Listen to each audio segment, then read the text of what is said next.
ربنا تقبل منا انك انت السميع العليم. بابا سے بلند صلوات پڑھیں. محمد و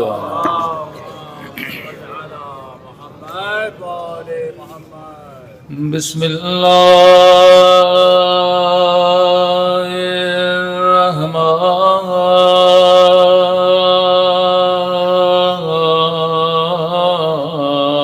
الرحیم.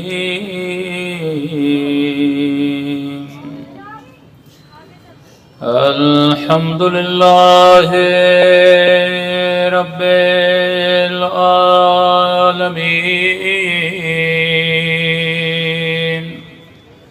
الحمد للہ کما هو اہلہ. الصلاة والسلام على سيد المرسلين وخاتم النبيين أبي القاسم محمد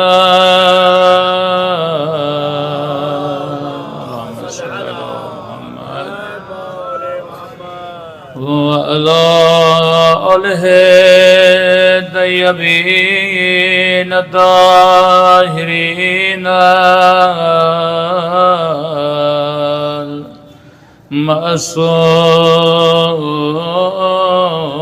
المعصومين. سب مل کے اپنے مولا کے ظہور کی دعا. اللہم کل ولیک حجت ابن الحسن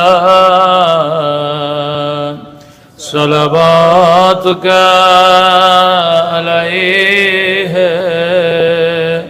وعلی آبائه فی هذه الساعة وفي كل وليا وحافظا وقائدا وناصرا وذليلا وأنا حتى تسكنه أرضك طوعا وتمتعه فيها طويلا برحمتك يا أرحم الراحمين. صلوات پڑھے محمد و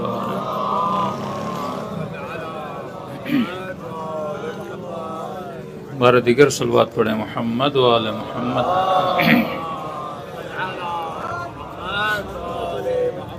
بسم اللہ الرحمن الرحیم. رب اشرح لی صدری ویسر لی امری واحلل عقدۃ من لسانی.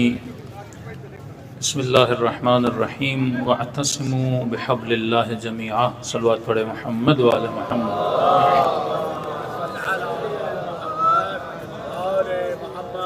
دعا ہے پروردگار عالم ہم سب کی عبادتوں کو اپنی بارگاہ عالی میں قبول فرمائے اور جس مقصد زندگی کو لے کر اس فرش عزا پہ جمع ہوئے خدا ان مقاصد میں بھی ہم سب کو کامیابیاں کامرانیاں نصیب فرما دے. یقیناً اگر وجود اہل بیت علیہ الصلاۃ والسلام نہ ہوتا تو ہمارا یہاں جمع ہونا نہیں بنتا. یہ جمع ہونا بتاتا ہے کہ ہم محمد اور آل محمد کے ماننے والے ہیں. اور مومن کی زندگی کی برکت یہ ہے کہ جب یہ زندہ ہو تب مجلس امام حسین میں جاتا ہے، اور اگر مومن دنیا سے چلا جائے تو پھر حسین کے نام پہ مجلس کرا کے جاتا ہے.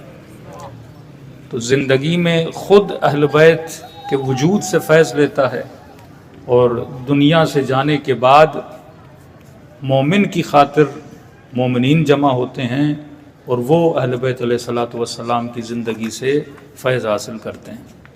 لیکن یہاں پر ایک سوال جنم لیتا ہے کہ واقعاً اگر ہم اہل بیت علیہ الصلوۃ والسلام کے ماننے والے ہیں اور دنیا اکثر ایک اعتراض یہ کرتی ہے کہ بھائی 1400 سال کا فاصلہ ہے، آپ ہر سال امام حسین کی عزا مناتے ہو، ہر سال اہل بیت کی مجلسیں مناتے ہو، کبھی شہادت کے ایام، کبھی ولادت کے ایام، واقعاً انسان کو سوچنا چاہیے کہ میں ریپیٹڈلی ایک عمل کو انجام کیوں دے رہا ہوں کہ ایک شہادت امام مثلا محمد تقی ہے، میں نے آج بھی سنی، پھر میں اگلے سال بھی سنوں گا، میں 10 دن محرم کی شرکت بھی کر رہا ہوں، پھر میں اگلے سال محرم کے 10 دن شرکت کروں گا۔ ان مجالس میں جو مصائب سنتا ہوں وہ بھی ریپیٹڈ ہوتے ہیں، 70% جو مطالب سنتا ہوں وہ بھی ریپیٹڈ ہوتے ہیں۔ ایک مرتبہ تو ایک بچے کو مطالب کا نہیں پتہ، ہم بتا رہے ہیں، اس کی نالج میں اضافہ ہو رہا ہے، لیکن ایک مرتبہ ایک انسان کو پتہ ہے لیکن پھر بھی وہ چیزوں کو ریپیٹ کر رہا ہے۔ اور یہ معاملہ صرف مجلس امام حسین میں نہیں ہے، ہم ڈیلی بیسس پہ جو نماز پڑھتے ہیں وہ بھی ایک ریپیٹڈ چیز ہے۔ یعنی دن میں 5 نمازیں ہیں، 5 نمازوں میں ایک ہی سورت، سورہ حمد۔ اب خدا یہ بولتا کہ بھائی آج ایک سورت پڑھو، کل دوسری سورت پڑھو، پرسوں تیسری سورت پڑھو، یا رد و بدل کرتے رہو، کہ نہیں پڑھنی ہے تو ایک ہی سورت پڑھنی ہے، کیونکہ جسے حمد سمجھ میں نہیں آئی اسے پورا قرآن سمجھ میں نہیں آئے گا، جسے حمد سمجھ میں نہ آئے اسے مقصد زندگی سمجھ میں نہیں آئے گا۔ تو کئی ایسے اعمال ہیں جو ہم ریپیٹڈلی کرتے ہیں۔ اب شاید کوئی انسان بولے کہ مولانا یہ ریپیٹیشن کی ضرورت کیا ہے؟ یہ بھی ایک انسان کا خاصہ ہے کہ انسان کو بھولنے کی بڑی عادت ہے کہ مولانا 10 دن مجلس امام حسین میں گئے، ہم گویا بیدار ہو گئے، جاگ گئے، 1 مہینے کے بعد پھر انسان غافل ہو جاتا ہے۔ مولانا کربلا گئے، امام حسین کے روزے کی زیارت کی، گویا وجود میں تر و تازگی آ گئی، لیکن ابھی کربلا کی سرزمین سے اٹھ کے جہاز میں بیٹھا، جہاز سے اٹھ کے دبئی میں یا کہیں بیچ والے سینٹر میں اترا، بندہ وہیں پہ پھر کربلا کی غفلت میں چلا جاتا ہے۔ یہ وجود انسان کا خاصہ ہے، کیونکہ انسان اگر 24 گھنٹہ جاگے تو جاگ نہیں سکتا، اس 24 گھنٹے میں کم از کم اس نے 8 گھنٹے 6 گھنٹے سونا ہے، اور یہ نیند خود ایک غفلت کا نام ہے کہ جب 6 گھنٹے آپ سو رہے ہوتے ہیں دنیا میں کیا ہو رہا ہے آپ کو نہیں پتا، آپ کے خلاف باتیں کیا ہو رہی ہیں آپ کو نہیں پتا، ایون آپ بستر پہ لیٹ رہے ہیں، آپ کے سامنے ایک بندہ بیٹھا ہے آپ کی غیبت کر رہا ہوگا، لیکن صبح پوچھے گا ہم نے آپ کے خلاف بڑی باتیں کی، آپ نے بولا کہ ہم تو سو رہے تھے، ہمیں تو پتہ ہی نہیں ہے۔ تو ایک تو شاخصہ یہ ہے کہ انسان غافل ہے، اور غافل انسان کے لیے کہا فذکر انما انت مذکر، ہے حبیب اسے بار بار یاد دلا۔ اور امیر المومنین فرماتے ہیں کامیاب وہی ہے جو بار بار چیزوں کو کیا رکھے، یاد کرے۔ حاسبو قبل ان تحاسبو، انسان جب تک حساب و کتاب نہیں کرے گا، جب تک اکاؤنٹیبلٹی نہیں کرے گا، تب تک تجھے کامیابی نہیں مل سکتی۔ تو یہ انسان کے وجود کا شاخصہ تھا کہ انسان کو یا بھولنے کی عادت ہے یا غفلت میں جانے کی عادت ہے، لہذا یہ مجلس امام حسین انسان کو غفلت کی نیند سے بیدار کر کے ولایت کے فرش پہ لا کے بٹھا دیتی ہے۔ صلوات پڑھے محمد و آل محمد۔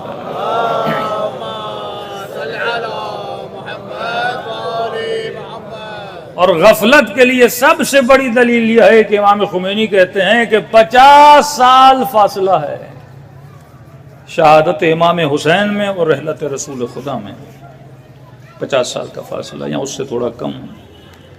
50 سال میں ایسا نہیں کہ سارے کے سارے صحابی دنیا سے جا چکے تھے، کئی ایسے اصحاب تھے جو زندہ تھے، اور 50 سال کے فاصلے میں وہ امت جس نے رسول کو دیکھا، جس نے رسول کا کلمہ پڑھا، اسی امت نے اپنے نبی کے نواسے کے گلے پہ چھری چلا دی۔ 50 سال کے فاصلے میں۔ اچھا یہ فاصلہ تو آپ کو شاید تھوڑا زیادہ لگے، لیکن رسول خدا کی رحلت میں اور جناب سیدہ کی شہادت میں کتنا فاصلہ ہے؟ دنوں کا فاصلہ بھی نہیں ہے۔ ہر زمانے میں جس امام نے تکلیفیں اٹھائی ہیں وہ کن لوگوں سے تکلیفیں اٹھائی ہیں؟ جب تک رسول خدا تھے تو شیر و شکر تھا، کوئی آپ کو اختلاف ایسا بھاری اختلاف نظر نہیں آتا، امت بھی ایک ہے، نبی کے نام پہ امت بھی ایک ہے، لیکن آج آپ امت کے اتنے اختلافات دیکھتے ہو کہ واقعاً آج کا مسلمان اتنا کنفیوز ہے، آج مذہبی فیملیوں کے بچے کنفیوز ہیں، کیونکہ ہم نے اتنی دراڑیں عقیدے کے اعتبار سے، مذہب کے اعتبار سے ڈال دیے کہ آج کا بچہ جو پڑھا لکھا بچہ ہے، جو 4 گھنٹے اسکول جاتا ہے، اسے ماہ مبارک رمضان میں آدھا گھنٹہ ملتا ہے، 1 گھنٹہ ملتا ہے وہ ٹی وی دیکھے، اور جب وہ ٹی وی کا چینل کھولے، کوئی مذہبی پروگرام ہو، اس میں 4-5 مولوی بیٹھے ہوں اور پھر ایک دینی سوال ہو اور 4-5 مولوی آپس میں مل کے اس دینی مسئلے کو حل نہ کر پائیں، یہ اس کو کافر بولے، یہ اس کو مشرک بولے، تو یہ سیدھا سادہ آدمی کیا بولے گا کہ بھائی اتنا دین پڑھنے کے بعد جب آپ کو سمجھ نہیں آیا تو ہم بھی دین پڑھیں گے تو آپ کی طرح کیا دیں گے؟ فتوے دیں گے۔ تو یہ کنفیوژن انسان کو کیا کر رہا ہے؟ دین سے دور کر رہا ہے۔ یہ کنفیوژن انسان کو کیا کر رہا ہے؟ خدا سے دور کر رہا ہے۔ یہ کنفیوژن انسان کو کیا کر رہا ہے؟ انسان کو لادین بنا رہا ہے۔ اب جب اسے وہ نماز میں لذت نہیں ملے گی، عبادت کا وہ مزہ نہیں آئے گا، یہ کس طرح اہل بیت علیہ الصلوۃ والسلام کے قریب جائے گا؟ پہلے معاملہ اغیار کا تھا، اب یہ معاملہ آپ اپنی فیملیز میں چلے جائیں۔ پہلے کوئی سوچ سکتا تھا، کوئی بچی پوچھے گی کہ حجاب کرنے کے لیے ہمیں دلیل دیجئے، کوئی جوان پوچھے گا کسی فعل حرام کے لیے ہمیں دلیل دیجئے، لیکن یہ سوال ہوتے ہیں۔ پہلے یہ تھا کہ والدین کا دبدبہ بہت تھا، بچوں میں طاقت نہیں تھی سوال کرنے کی۔ اب وہ زمانہ گیا کہ بچے ماں باپ کے سامنے کھڑے ہو جاتے ہیں، کیونکہ پہلے اتنی انڈیپینڈنسی نہیں تھی۔ آج ہر جوان آپ دیکھیں کہ مثلا 17 سال کا جوان ہے، 16 سال کا جوان ہے کہ مولانا میں تو کرپٹو میں نے کوئی $50,000 کما لیے۔ یعنی آج کمانا بھی بڑا آسان ہو گیا کہ گھر میں بیٹھ کے نوجوان نسل کمانے لگی۔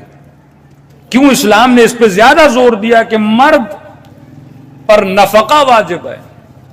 کیونکہ اکنومیکلی پاور اگر گھر کے مرد کے پاس رہے گا تو گھر کے جتنے افراد ہیں وہ اس کے محتاج رہتے ہیں، اور جیسے اکنومیکلی پاور بنٹ جاتا ہے لوگوں میں، مثلا آپ کے پاس بھی پیسہ ہے، فلاں کے پاس بھی پیسہ ہے، وہ کس چیز کی وجہ سے آپ کی اطاعت کریں؟ کچھ ریزن فزیکل ہوتے ہیں، کچھ اللہ کی وجہ سے۔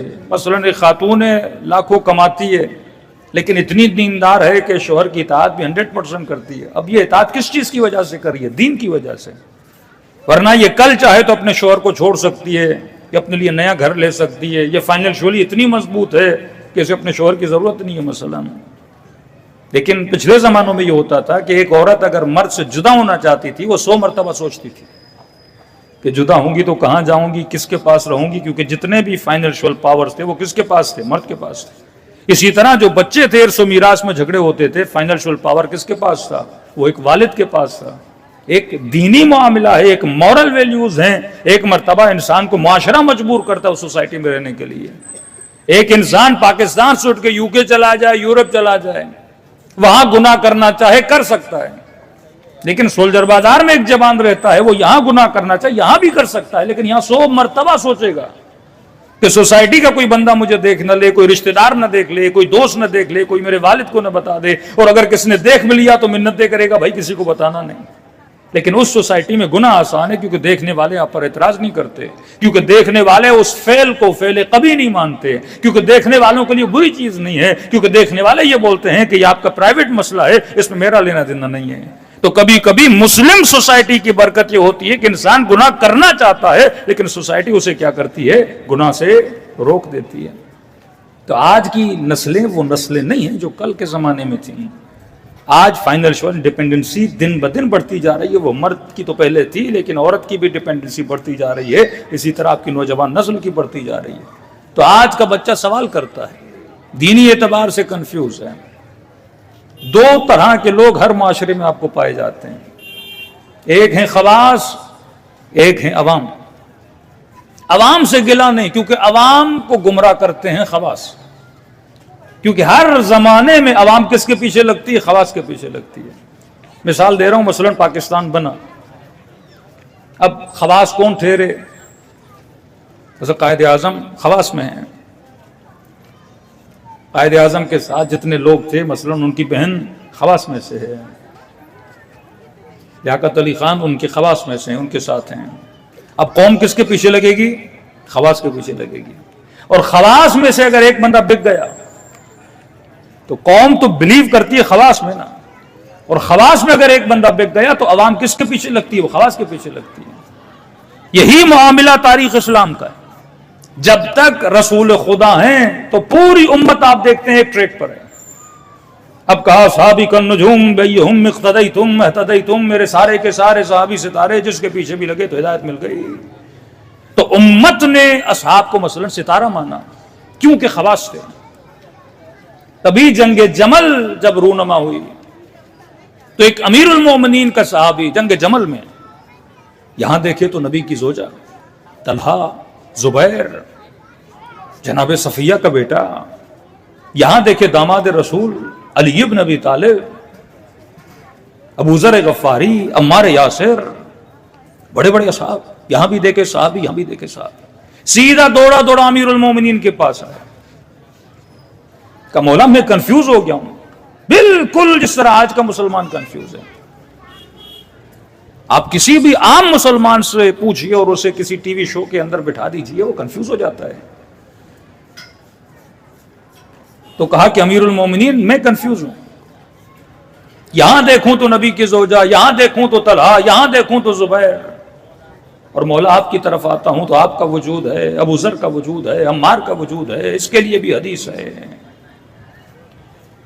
مولا کیا کروں؟ ادھر جس کا کلمہ پڑھتا ہوں ان کی بیوی ہیں، زوجہ ہیں، جن کے لیے قرآن میں آیت ہے کہ ازواج نبی ماؤں کے برابر ہیں، اور ادھر دیکھوں تو آپ ہیں جس کے لیے باب مدینۃ العلم، یا علی انت منی بمنزلت ہارون من موسیٰ، جو خلیفۃ المسلمین بھی ہیں. بولا کروں تو کیا کروں؟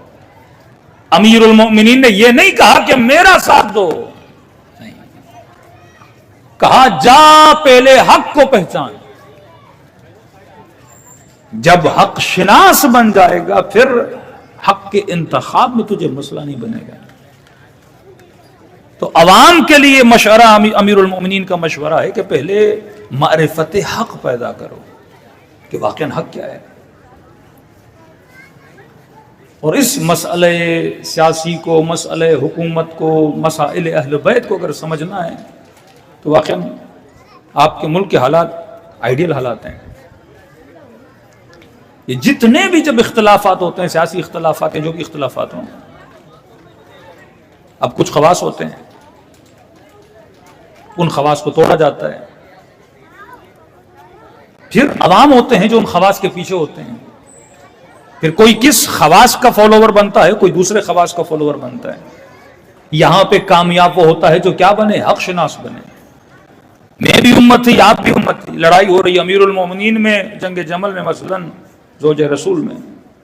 پھر جنگ صفین میں آتے ہیں، وہاں پر بھی اصحاب ہیں، یہاں پر بھی اصحاب ہیں. بندہ پریشان ہو جاتا ہے، کیا کرے؟ یہاں پہ امیر المومنین نے مشورہ دیا. پہلا مشورہ یہ ہے کہ معرفت حق. فرمایا یہ دیکھو کہ حق کی نشانیاں کیا ہیں، یہ دیکھو کہ حق ہوتا کیا ہے، یہ دیکھو کہ حق کو کس کی طرح ہونا چاہیے. ہر مسلمان مانتا ہے کہ قرآن حق ہے، اور قرآن نے حق کی کچھ نشانیاں بتائی ہیں. قرآن نے پاکیزگی کی نشانیاں بتائی ہیں. قرآن نے سچے اور جھوٹے کی شناس بتائی ہے. قرآن نے دیندار اور بے دین کی نشانی بتائی ہے. قرآن وہ کتاب ہے جس کو کتاب آف لا بول سکتے ہیں، رولز کی کتاب ہے، اصولوں کی کتاب ہے. تبھی اکثر مومنین کہتے ہیں کہ مولانا مثلاً قرآن میں اہل بیت علیہ الصلوۃ والسلام کے نام کی، قرآن نام بتانے کے لیے نہیں آیا، قرآن اصول بتانے کے لیے آیا ہے. کیونکہ ناموں کو ہر بندہ کاپی کر سکتا ہے، اصولوں کو کوئی بندہ کاپی نہیں کر سکتا. مثلاً پاکستان کا قانون ہے، لا ہے کہ بھائی جو چوری کرے گا اس کو سزا ملے گی. اب وہ قانون کی ہیرا پھیری نہیں کر سکتا. وہ جھوٹ ضرور بول سکتا ہے کہ مثلاً میں چور نہیں ہوں. وہ یہ بول سکتا ہے کہ مثلاً چوری مثلاً علی صاحب نے کی ہے، یا منصور صاحب نے کی ہے، یا حسن یا بکر نے کی ہے. وہ بول دے کہ مثلاً میں یہ نہیں ہوں، فلاں بندہ ہے. تو نام بدلنا آسان ہے لیکن اصول بدلنا بڑا مشکل ہے. تو خدا نے قرآن میں 14 کے نام نہیں بتائے لیکن 14 کے اصول بتا دیے ہیں، 14 کے اوصاف بتا دیے ہیں. مثلاً کہہ دیا کہ انما ولیکم اللہ، میں اللہ تمہارا ولی ہوں، میرا رسول تمہارا ولی ہے. لیکن جب تیسرے کی بات آتی ہے تو اللہ نام نہیں بتاتا، اللہ اوصاف بتاتا ہے کہ تیسرا وہ ولی ہے جو حالت رکوع میں زکات دیتا ہوا نظر آ جائے. تو اگر خدا یہ بتاتا کہ تیسرا مثلاً علی ہے تو علی کا نام رکھنا آسان تھا، لیکن علی کی طرح رکوع میں زکات دینا مشکل ہے.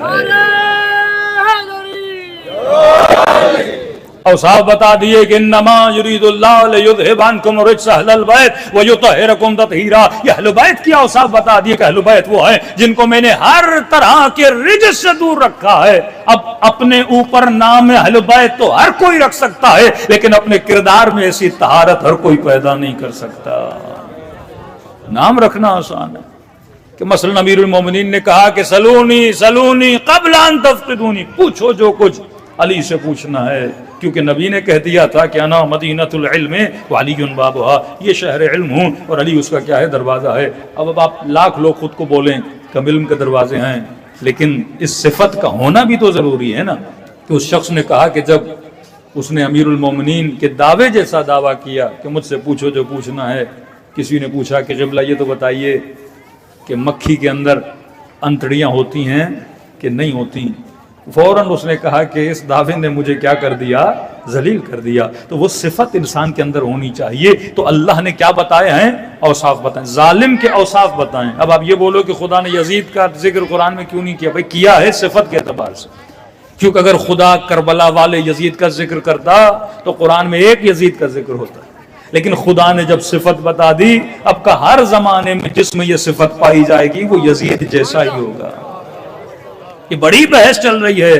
خدا نے قرآن میں مثلا امام حسین کے اوصاف بتا دیے، اب جب اوصاف امام حسین میں آ گئے، اب انہی اوصاف کو ہر زمانے میں جو لے کر چلے گا وہ کیا بنے گا، حسینی بن جائے گا۔ تو ایک معیار حق تبھی بنتا ہے جب آپ حق کے اوصاف کو پہچانو۔ مثلا میں آپ کو کہوں کہ فلاں مولانا صاحب کو اتنی رقم آپ دے کر آ جائیے، اور آپ کہیں گے بھائی مولانا صاحب کا حلیہ کیسا ہے، مولانا صاحب کی شکل کیسی ہے، میں اوصاف بتاؤں گا نا۔ لیکن اگر میں نے بتا دیا یہ 50,000 ہے، فلاں مولانا کو جا کر دے دیجیے گا، آپ نے کہا کون سے مولانا، میں نے کہا مثلا علی صاحب ہیں، اور آپ نے جا کے مثلا قم میں کہا کہ بھائی علی صاحب ہیں، قبلہ نے مثلا کراچی سے 50,000 بھیجے ہیں، تو وہاں تو 10 علی نکل آئیں گے، کوئی میرا نام بھی علی ہے، وہ کہے گا میرا نام بھی علی ہے۔ لیکن اگر میں صفت بتا دوں گا تو صفت ہزاروں میں ایک بندے میں ہوتی ہے۔ تو تبھی خدا کہتا ہے حق کو اگر پہچاننا ہے تو صفت کے ساتھ پہچانو۔ تو ہمیشہ ہر زمانے میں حق و باطل کی جنگ رہی ہے۔ سب سے زیادہ جو اہل بیت کو جس چیز سے تکلیف ہوئی ہے ان عوام سے ہوئی ہے جن کو حق کو پہچاننے کی طاقت نہیں تھی۔ صلوات پڑھے محمد و آل محمد۔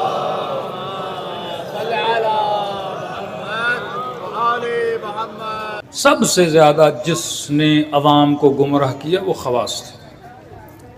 اچھا میں جو باتیں کر رہا ہوں آپ ذرا اپنے ملک کی ہسٹری کے آئینے کے اندر انہیں دیکھا کریں، یہ ہر ملک کی کہانی ہے کہ خواص اگر سدھر جائیں تو امت سدھر جاتی ہے، خواص اگر بگڑ جائیں تو امت بگڑ جاتی ہے، قومیں تباہ ہو جاتی ہیں۔ مثال دوں، مثلا انقلاب اسلامی آیا، خمینی صاحب جب پیرس سے اڑے اور ایران پہنچے تو اس جہاز میں جتنے لوگ تھے وہ کیا تھے، خواص تھے۔ لیکن ضروری نہیں کہ 40-50 سال کے اس انقلابی عرصے میں جتنے خواص تھے وہ سارے کے سارے ایک پیج پر ہوں۔ کتنے اختلافات آپ کو نظر آتے ہیں، مثلا رفسنجانی صاحب میں، رہبر معظم میں، یا کئی ایسے خواص سے خود سابقہ جو ایرانی صدر گزرے۔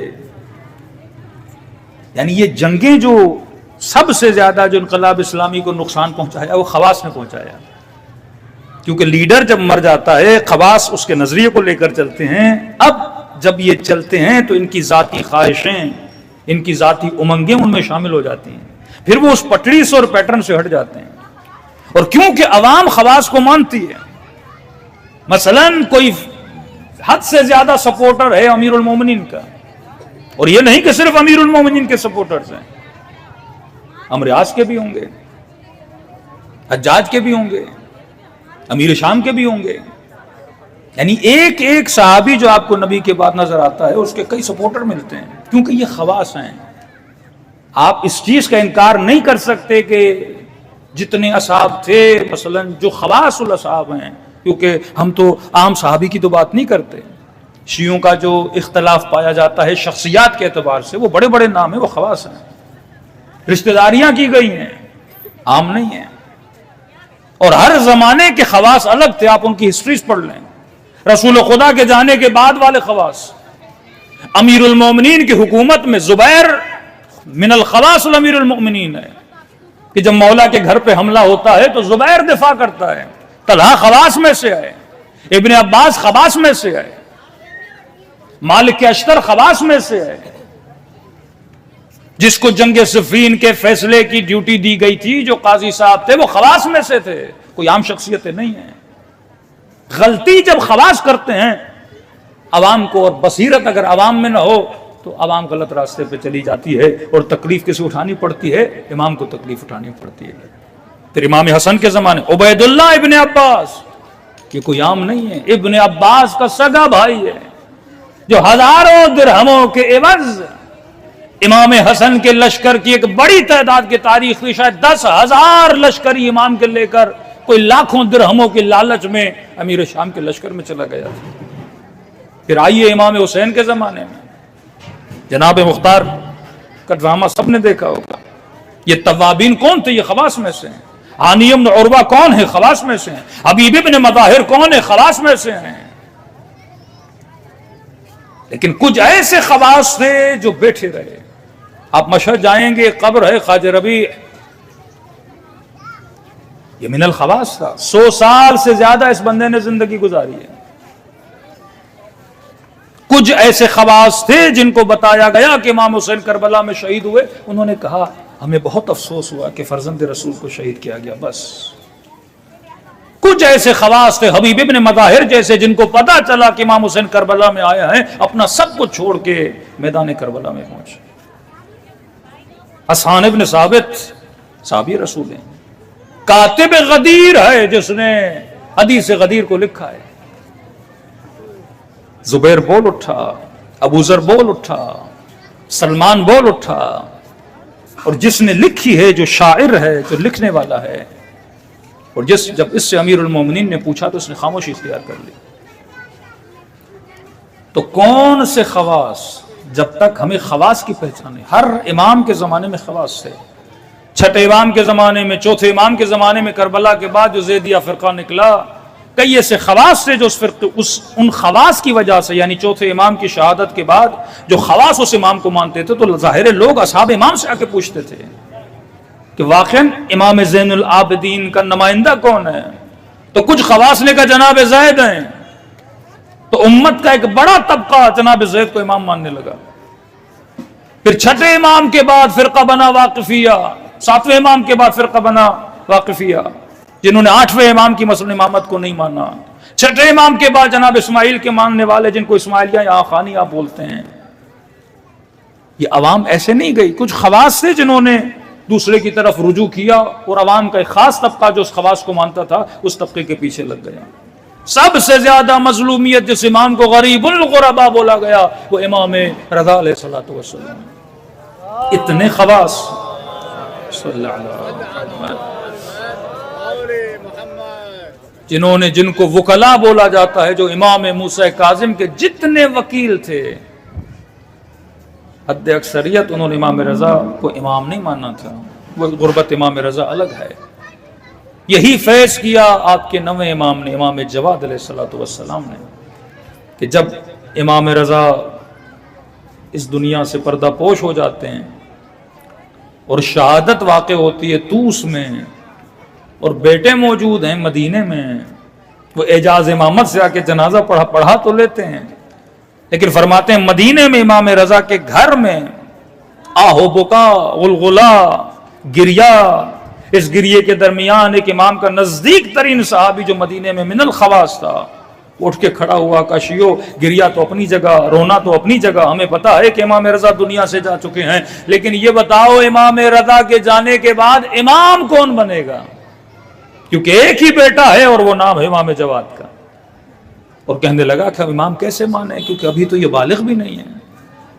یعنی یہ تاریخ تشیع اور تاریخ امامت کا پہلا امام ہے جو جب امامت پہ پہنچے تو عمر بھی سب سے زیادہ کم تھی، اور تاریخ امامت کا پہلا امام ہے جب شہید بھی ہوئے تو سب سے جوان تھے، 25 سال کی ایج میں شہید ہوئے۔ 7 سال میں امامت ملی، 25 سال میں شہادت ملی۔ تو اس نے کہا کہ ہم کیسے امام مانے 7 سال؟ یہ ان کے لیے ایک پہلا مقام تھا۔ دیکھیے خدا بھی مختلف زمانوں میں مختلف امتحان لیتا ہے۔ جس طرح چھانٹی کے اندر چیز کو چھانٹا جاتا ہے، اسی طرح مومنین کو چھانٹا جاتا ہے کہ کون ہیں جو صاحب بصیرت ہیں، کون ہیں جو امام شناس ہیں۔ تو اس نے کہا ایک کام کرتے ہیں، مولا 7 سال کے ہیں، لہٰذا ابھی تو امام نہیں بن سکتے، ہم ان کے پیچھے نماز کیسے پڑھیں گے، یہ ہماری اقتدا کیسے کروائیں گے، یہ تو 7 سال کے بچے ہیں۔ تو کہا دوسرا سولوشن یہ ہے، کیونکہ بیٹا ایک ہی ہے، امامت اب کہاں جائے، تو لہٰذا ہم یہ کرتے ہیں، ہم ویٹ کریں گے جب تک یہ بالغ ہو جائے۔ اور جب تک کہ امام بالغ ہوتے ہیں ان کا کسی کو نائب بنا دیتے ہیں، تب تک قوم کو وہ ہینڈل کریں گے۔ یہ بھی من الخواص تھا۔ راوی کہتا ہے امام رضا کا ایک دوسرا صحابی تھا جو جوش میں آیا، جو جلال میں آیا، اس نے اس امام کے صحابی کو گریباں سے پکڑا اور اس قدر دبایا کہ اس کی سانس بند ہونے والی تھی۔ اس نے کہا بندے خدا میری سانس اکھڑ رہی ہے۔ اس نے کہا تم نے یہ سوچ بھی کیسے لیا کہ امام 7 سال کا ہو تو وہ امام نہیں ہوتا؟ کیا تم نے قرآن نہیں پڑھا؟ حضرت عیسیٰ ابھی ماں کی گود میں تھے، کہا قال انی عبداللہ اتانی الکتاب وجعلنی نبیا، میں اللہ کا بندہ ہوں، اور بچپن میں کہہ رہے کہ میں نبی ہوں۔ کیا تم نے حضرت یحییٰ کے لیے نہیں پڑھا کہ قرآن کہتا ہے سبیہ، لفظ سبی استعمال کرتا ہے کہ تب وہ بچے تھے اللہ نے کیا بنایا؟ نبی بنایا۔ کہ امام بچہ بھی ہو تو امام ہوتا ہے، امام جوان بھی ہو تو امام ہوتا ہے، امام بوڑھا بھی ہو جائے تو امام ہوتا ہے۔ مسئلہ امامت سے ہے یا علم امامت سے ہے؟ اس وقت امام کو بٹھایا اور کہا جو سوال کرنا ہے فرزند رضا سے سوال کرو۔ یہ سوال کرتے گئے اور 7 سال کا بچہ جواب دیتا گیا، بالکل اسی طرح جس طرح ان کے دادا امیر المؤمنین کہتے تھے سلونی سلونی قبل ان تفقدونی۔ تو ہر زمانے میں یہ خواص کی ڈیوٹی ہوتی ہے، اور جب خواص کو مارا جاتا ہے، جب خواص کو توڑا جاتا ہے، مجھے بتائیے کہ پوری کرسچنٹی، پوری مسیحیت، اس کو گمراہ عوام نے کیا یا خواص نے کیا؟ آج مثلا اکثریت من المسیحیین جو اکثر کرسچن ہیں مثلا حضرت عیسیٰ کو اللہ کا بیٹا مانتے ہیں، تو یہ کسی عام بندے نے آ کے قوم کو گمراہ کیا تھا کہ عیسیٰ اللہ کا بیٹا ہے، یا نہیں کسی پادری نے یہ بولا ہوگا؟ ایک پڑھا لکھا ان کا پادری جس کے ہزاروں نہیں ملینز آف فالوورز ہوں گے، اس نے جب یہ شائبہ ایجاد کیا ہوگا مثلاً کہ عیسیٰ اللہ کا بیٹا ہے، تو پوری قوم اس کے پیچھے لگ گئی اور آج تک اسی کے پیچھے لگی ہے۔ اسی طرح آپ کو جتنے فرقے نظر آتے ہیں، مسلمانوں کا ایک ایک فرقہ اٹھا لیں، یہ پورا فرقہ اگر فرقہ بنا اور اس فرقے کے اتنے فالوور بنے ہیں، یہ فرقہ بنایا کس نے؟ جس نے بنایا تھا وہ کوئی جاہل نہیں تھا، وہ کوئی خاص تھا۔ یہ دراڑیں ہمیشہ خواص پیدا کرتے ہیں، اور وہ عوام ان خواص کے چکر میں آتے ہیں جو صاحبان بصیرت نہیں ہیں۔ جب لوگوں میں بصیرت نہ ہو تبھی ایک ایک بندے کو کہا کہ علم حاصل کرو، کم از کم تمہارے پاس وہ ٹولز تو ہونے چاہیے کہ جس سے تم حق اور حقیقت کو پہچان سکو۔ اگر میرے پاس وہ اینک ہے ہی نہیں کہ میں حقیقت کو دیکھ سکوں، اور ایک ہی اینک ہے مثلا کسی مفتی کی، کسی مولوی کی، کسی خاص بندے کی، اور میں نے اسی کی اینک سے دیکھنا ہے، تو مجھے وہی نظر آئے گا جو اس کی اینک میں مجھے نظر آتا ہے۔ تبھی فرمائے اپنے اندر بصیرت کی صفات پیدا کرو۔ تو اماموں کے جانے کے بعد اگر 4 صفت جن مؤمنین میں تھی وہ صاحب حق بنے، وہ حبیب ابن مظاہر بنے، وہ جناب حر بنے، وہ جناب ابو ذر بنے، وہ جناب سلمان بنے۔ ہر امام کے زمانے میں کوئی زرارہ بنا، کوئی کلینی بنا، کوئی شیخ مفید بنا۔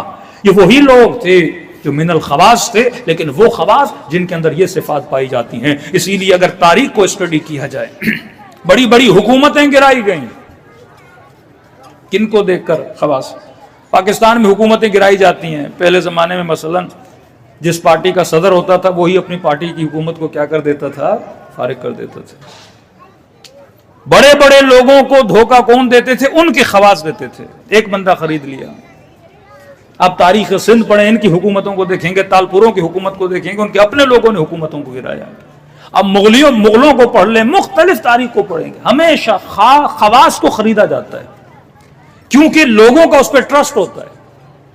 جب لوگ اس پہ اعتبار کرتے ہیں کیونکہ وہ خاص ہے۔ ایک بندہ 24 گھنٹہ میرے ساتھ گھومے گا، آپ اس پہ کیا کرو گے؟ اعتبار کرو گے نہیں۔ کوئی امام خمینی کے رائٹ پہ کھڑا ہے، کوئی لیفٹ پہ کھڑا ہے، اور رائٹ والا بندہ ہی مثلا بگڑ جائے تو قوم تو اس کے پیچھے ہے نا۔ یہی معاملہ امت کے ساتھ ہوا کہ 24 گھنٹہ کچھ لوگ مثلا امیر المومنین کے ساتھ ہیں، اور ان میں سے کچھ لوگ امیر المومنین کو دھوکہ دے کر جائیں، کچھ لوگ چھٹے امام کو دھوکہ دیں۔ آپ فرقہ واقفیہ پڑھیں گے بڑے تعجب میں آ جائیں گے کہ نہ صرف عوام بلکہ امام کا ایک بیٹا جس نے امام کی امامت کو نہیں مانا، اور ایک امام کا وہ بیٹا بھی تھا جس کی عمر 100 سال تھی، اور امام جواد 7 سال کے تھے، بڑے جھک کے اور ادب سے آ کے ملتا تھا، کسی نے کہا آپ تو اس کے رشتے میں چچا لگتے ہیں، کیوں ملتے ہیں؟ اس نے کہا ادب عمر کو دیکھ کے نہیں کیا جاتا، ادب عہدے اور مقام اور علم کو دیکھ کے کیا جاتا ہے۔ پہلی صفت خواص کی کہ خواص کے اندر بصیرت ہونی چاہیے۔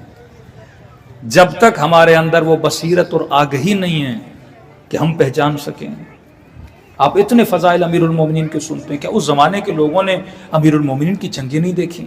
شب ہجرت امیر المومنین کا سونا نہیں دیکھا؟ جتنا مال غنیمت ملتا تھا غریبوں میں تقسیم کر دیتے تھے، یہ نہیں دیکھا؟ کیا انہوں نے امیر المومنین کے سلونی کے دعوے نہیں سنے؟ کیا انہوں نے غدیر خم میں من کنت مولاہ فہذا علی مولا کا نعرہ نہیں سنا؟ سب سنا، سب کو پتا تھا۔ ایک صاحب بصیرت حق شناس ہونا۔ دوسرا مسئلہ یہ آتا ہے میں حق کو پہچانتا بھی ہوں، پتا بھی ہے کہ علی حق ہے، پر میں بول نہیں پاتا۔ کہتے ہیں صاحب بصیرت کے ساتھ ساتھ انسان کے اندر جرت بھی ہونی چاہیے۔ کئی لوگ ہیں جو کرپشن کے خلاف بولتے ہیں، کئی لوگ ہیں جو ظلم کے خلاف بولتے ہیں، کئی لوگ ہیں جو مسائل کے خلاف بات کرتے ہیں، کچھ وہ ہیں جن کو پتا ہے غلط ہو رہا ہے لیکن چپ رہتے ہیں۔ یہ وہ خواص ہیں جو بصیرت بھی ہے، پہچان بھی سکے ہیں، لیکن جرت نہیں ہے کہ کھڑے ہوں کہ واقعاً حق کیا ہے۔ پتا بھی ہوتا ہے مثلاً ایک جناب جاہل ہے، لیکن بولنے کی جرت نہیں ہے کہ جناب آپ اس سیٹ کے قائل ہی نہیں ہیں۔ پتا بھی ہو کہ ملک میں مثلاً ظلم ہو رہا ہے، جبر ہو رہا ہے، رشوت خوری ہو رہی ہے، کرپشن ہو رہی ہے، لیکن بولنے کی طاقت نہیں ہوگی۔ دوسری صفت جرت، دوسری صفت صاحب بصیرت بھی ہو لیکن اس کے ساتھ صاحب جرت بھی ہو، کیونکہ جرت نہیں تو یہ بصیرت کسی کام کی نہیں۔ حاج ربی کی مثال دی، پتا چلا امام حسین شہید ہو رہے ہیں، جرت نہیں کہ آگے بڑھے امام کا ساتھ دے۔ کتنوں کو پتا تھا کوفے کے اندر کہ امام حسین حق پر ہیں، پتا تھا، خط لکھے پتا تھا حسین ابن علی حق پر ہیں۔ عورتوں نے شوہروں کو روک لیا، اپنے بچوں کو روک لیا، جاؤ گے تو مارے جاؤ گے، جاؤ گے تو ہمارا کیا ہوگا، جاؤ گے تو گھر کون سنبھالے گا، جاؤ گے تو ہماری عزتوں کا کیا ہوگا۔ جرت نہیں تھی، بیٹھ کے گھروں کے اندر کٹے ہوئے سر آتے تھے، دیکھتے تھے، آنکھوں سے آنسو بہاتے تھے، جرت نہیں تھی بولے۔ ابن زیاد چھڑی اٹھا کے لبہائے مبارک امام حسین کے ساتھ توہین کر رہا ہے، لیکن جرت نہیں۔ لیکن ایک وہ صاحب جرت، صحابی نابینا تھا لیکن بول اٹھا، جرت تھی۔ عانی بن عروہ صاحب جرت تھا، ابو ذر غفاری صاحب جرت تھا، میثم تمار صاحب جرت تھا۔ کئی ایسے نبی کے صاحب ملیں گے جو صاحب جرت بھی ہیں۔ دوسری صفت جرت کا ہونا۔ تیسری صفت اگر جرت ہے تو اس کی قیمت ادا کرنے کا حوصلہ بھی ہونا چاہیے۔ کئی لوگ ہیں جرت ہے لیکن حوصلہ نہیں ہے، کون جیل جائے، کون جھیلے، کون کوڑے کھائے، کون کربلا کے میدان میں تیر کھائے، کون اپنی بچیوں کی یتیمی دیکھے، کون اپنا گھر تباہ و برباد کر دے دین خدا کے لیے۔ ابو ذر غفاری نے قیمت ادا کیا۔ ابو ذر کو شہر بدر کیا گیا، در بدری میں جناب ابو ذر اس دنیا سے گئے، جن کی بیٹی سرے راہ کھڑے ہو کے اپنے بابا کے لیے کفن مانگتی رہی۔ جرت کی قیمت ادا کرنی پڑتی ہے۔ رسول کے بعد جس نے سب سے بڑی جرت کی وہ جناب سیدہ فاطمہ الزہرا، دربار میں جاتی، جرت چاہیے نا کہ آپ وقت کے حاکم کے سامنے کھڑے ہوں اور اپنا حق مانگیں اور وہ حدیث پیش کریں، آپ رد حدیث میں دلیلیں دیں اور قرآن کی آیتیں دیں۔ جرت جناب سیدہ، قیمت ادا کی، پہلو توڑا گیا، قیمت ادا کی، جناب محسن شہید ہوئے۔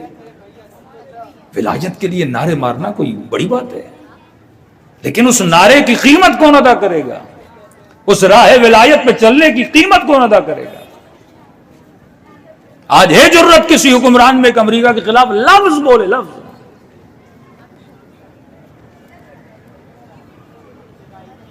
لیکن جو بولتے ہیں پھر وہ قیمت ادا کرتے ہیں۔ آج سب سے زیادہ جس ملک نے قیمت ادا کی کہ ایران نے قیمت ادا نہیں کی، سائنٹسٹ مارے گئے، جوان مارے گئے، سب مارے گئے۔ مسئلہ کیا ہے کہ آپ اسرائیل کے خلاف کیوں بولتے ہیں؟ آپ امریکہ کے خلاف کیوں بولتے ہیں؟ آپ ان کی پالیسیز کے خلاف کیوں بولتے ہیں؟ آج ہے کسی صاحب اقتدار میں یہ جرت کہ ظالم کے خلاف بولے؟ ہاں جرت ہے، ڈرائنگ رومز میں جرت کر لیتے ہیں، ٹی وی دیکھتے ہوئے جرت کر لیتے ہیں، فیس بک اور یوٹیوب پہ کمنٹس مار دیے جرت کر لیتے ہیں، لیکن فزیکل جرت کیوں نہیں کرتے؟ کیونکہ ہمیں پتا ہے اگر جرت کروں گا تو اس کا نتیجہ کیا ہے، بھگتنا پڑے گا۔ جناب ابو ذر نے نتیجے کو خریدا، جناب سیدہ نے نتیجے کو خریدا، امام حسین کو کیا نہیں پتا تھا کہ نتیجہ کیا ہوگا؟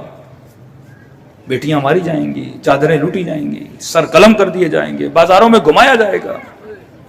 ارے کوئی عام بندہ جو اپنی بیوی کو یا بیٹی کو بازار میں لے جائے بات الگ ہے، وہ سیدانیاں جو کبھی گھر سے نکلے ہی نہ، کہ جناب سیدہ چلیں تو پیچھے بھی کنیزیں آگے بھی کنیزیں، اتنا پردہ کیوں کا میں نہیں چاہتی کہ میرے قدموں کے نشانوں پر بھی کسی کی نگاہ پڑے،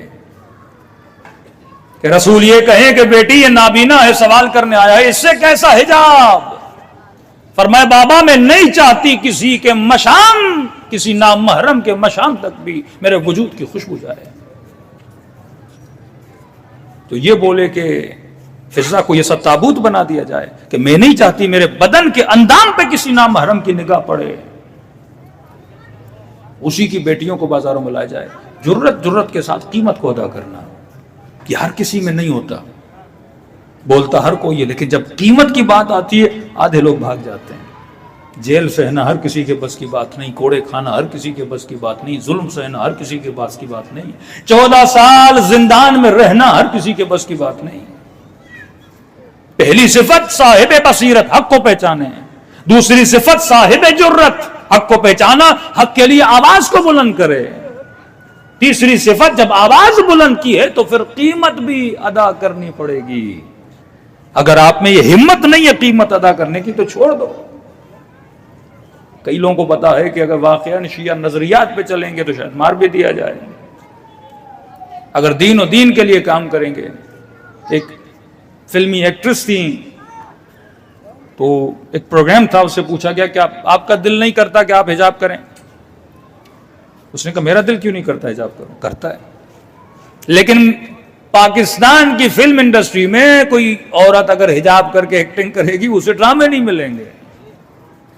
مطلب اسے حق اور باطل کا پتہ ہے کہ میں جو کر رہی ہوں وہ غلط ہے، لیکن ملک کا ماحول ایسا ہے کہ آپ کو ڈرامہ نہیں ملے گا۔ کوئی جوان بول دے ہاں میں ایکٹنگ تو کروں گا کیونکہ ایکٹنگ شرعاً حرام نہیں، ایکٹنگ کروں گا لیکن شرعی قاعدے اور قانون کے اندر، نہ محرم کو ہاتھ نہیں لگاؤں گا مثلاً، یا مثلاً گانے میں ڈانس نہیں کروں گا، باقی جو سیریز ہیں اس میں ہم ایکٹنگ کریں گے، کوئی ڈرامہ اسے کاسٹ نہیں کرے گا۔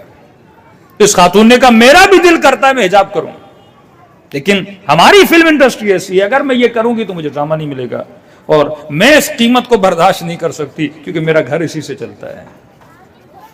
صاحب بصیرت ہے، حق کا پتہ ہے، عمل بھی کرنا چاہتی ہے لیکن اس کی قیمت ادا کرنے کے لیے تیار نہیں ہے۔ پتا تھا امام حسین مثلا حق پر ہیں، پتا بھی ہے کہ حسین کی مدد کرنی چاہیے، لیکن پتا ہے اگر مدد کریں گے تو ابن زیاد چھوڑے گا نہیں، یزید چھوڑے گا نہیں، مار دے گا۔